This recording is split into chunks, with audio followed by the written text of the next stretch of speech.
Welcome back to the Ancestral Findings podcast. I've always believed that postcards have a way of holding stories no one else tells, not the big headlines or famous events, just the quiet details. The cars people drove, the clothes they wore, the way the light hit a building on an ordinary day. It's those little moments that make a place feel real, even if I've never been there. So today, I've got another one to share with you. It's part of my ongoing series called Postcards from the Past, a collection of old postcards I've picked up, researched, and just spent time with. Some came from friends, others I found in boxes or antique shops. But every one of them has a story worth telling. Let's take a trip, just for a few minutes, into a scene from Greenwich Village, New York City.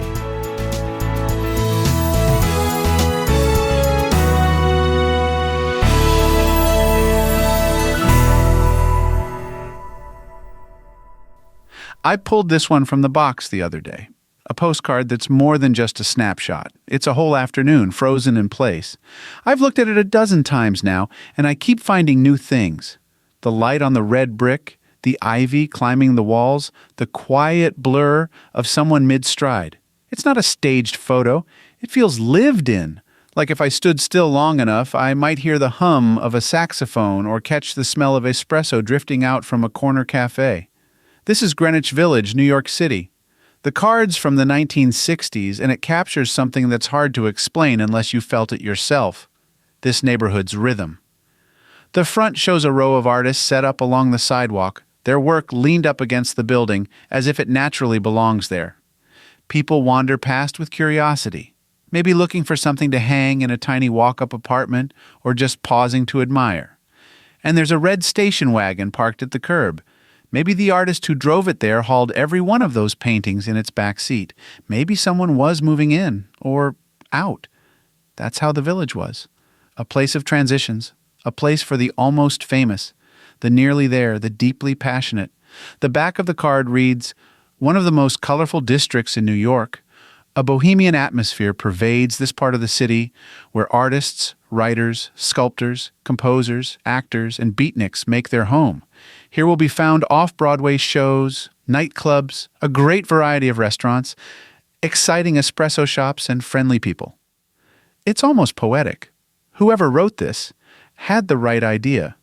You can't describe the village without using words like bohemian, and you definitely can't describe it without talking about the people. The place didn't create the magic. The people did. In the early 20th century, Greenwich Village was where outsiders found each other. It wasn't just a haven for artists. It was a proving ground. Poets performed in basement cafes lit by candlelight. Actors staged plays in converted garages. Sculptors set up studios in old stables. And if you were hungry, there was always a diner or a friend with a half loaf of bread and a bottle of cheap wine.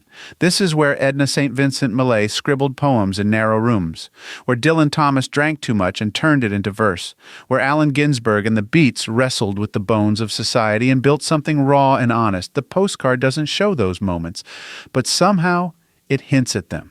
It shows the leftovers of a creative storm that had already passed through and left its signature on the bricks and sidewalks.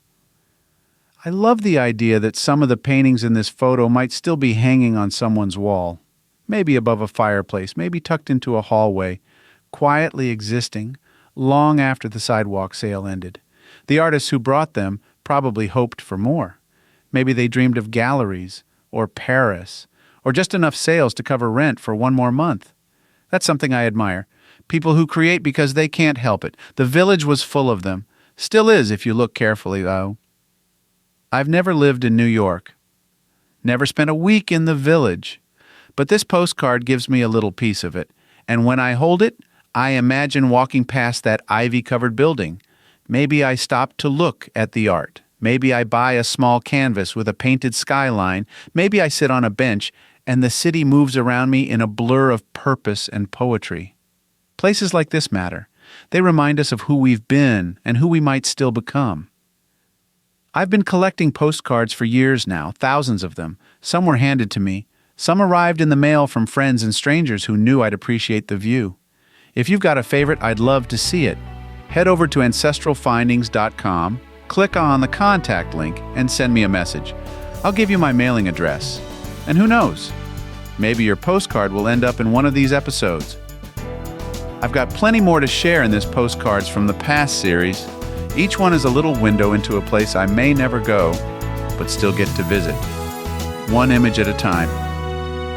Until next time, this is Will.